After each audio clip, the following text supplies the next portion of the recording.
立法院长韩国瑜今仔是主持新春团拜，国民党团的总调鲍群基甲民众党的吴国昌都有来参加，民进党团的干部是一个拢无来。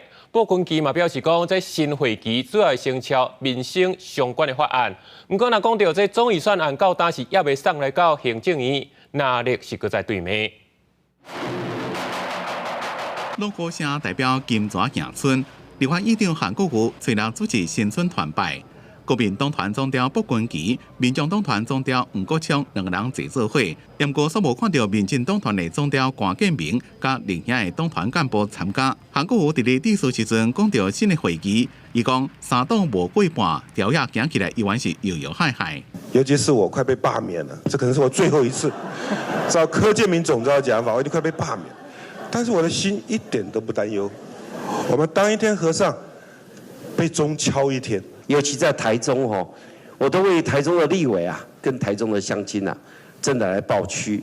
这样的一个污浊的空气，怎么让孩子能够快乐健康的长大？又再一次的故技重施，不讨论就表决，直接用多数来达到他们的议案的目的。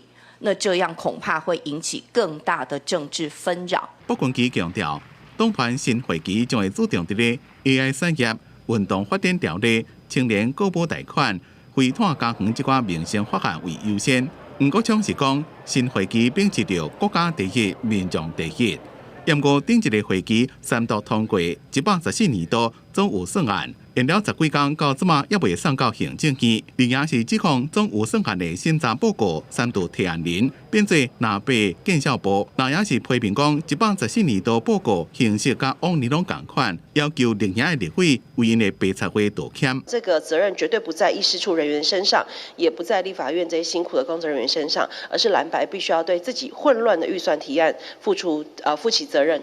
在立法院的公报的网站里面，你可以点进去，然后你去看它的预算书里面仍然会存在提案人、联署人都会存在哦。针对总预算案若是顺利送出去，行政院可能会提出复议。王宏美批评行政院敢若食三顿牙管伫咧提复议案，到时就照程序来行。